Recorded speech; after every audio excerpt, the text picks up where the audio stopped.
Hi everyone, I'm Nancy Regan, and in this video we're going to answer the question, is reliability scented maintenance obsolete?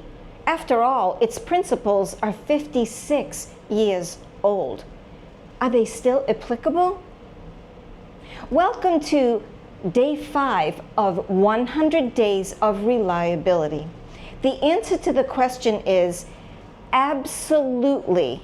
Yes, reliability scented maintenance is still relevant, and in fact, in many ways, I think it's more relevant than it is today than it was 56 years ago. I finally made it to Cartagena, and I'm in my hotel room, and something came to me. I can remember a time if you wanted to fly by air, you needed to get your airline tickets from a travel agent, or you had to go to the airport and buy them. And then once you got your tickets, paper tickets, nothing was electronic, of course, you had to go to the airport and you had to wait in line and you had to check in to get your boarding pass and to check your luggage. And everything was manual, everything was paper-based. And now things are, technology has advanced so much. Everything is electronic. You can go online and buy a ticket. You can change it online. You can cancel it online. You can download the airline's app so you can have your boarding pass electronically. You can check in the night before electronically. You can go to the airport and tag your own bags and just drop them off. So things in many ways are easier, they're faster, they're more streamlined, but I still have to get my body to the airport, I still have to get my body on an airplane, and I still have to get my body to the hotel or wherever it is I'm going. So while things are different, they're still very much the same. And that is what reminds me about reliability scented maintenance, and is the process obsolete? So let's get out of this hotel room and let's go someplace much more beautiful to further answer the question. Okay, this is a much better setting. Hopefully the wind isn't too bad. Let's talk about what is different when it comes to reliability.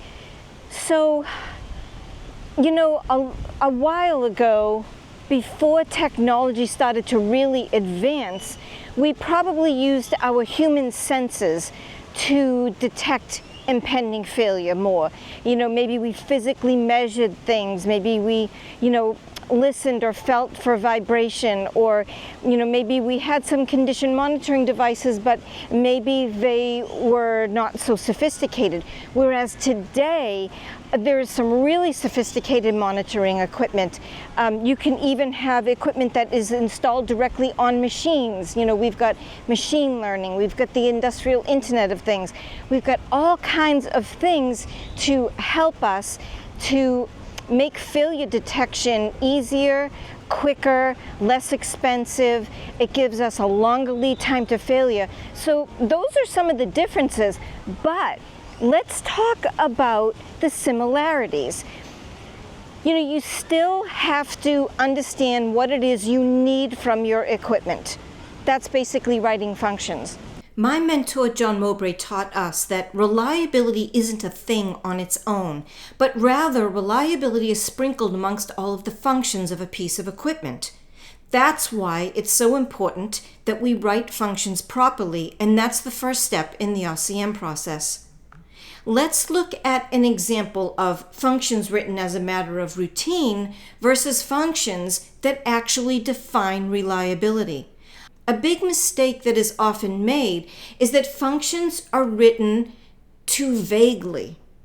For example, deliver compressed air to tank, filter and remove particulates from intake air, and monitor pressure level. Those are very generic functions that could describe any compressor or filter or pressure indicator.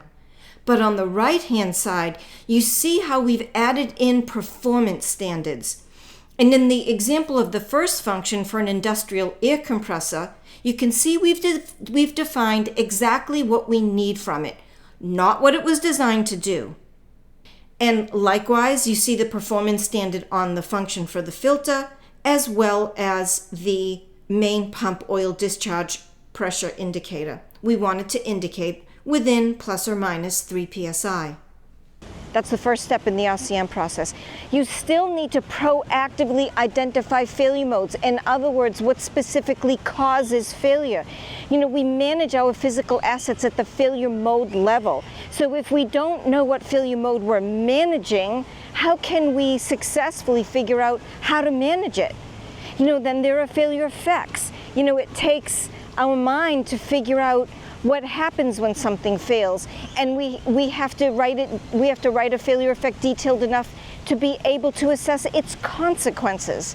So all that stuff that's the first 4 steps in reliability-centered maintenance.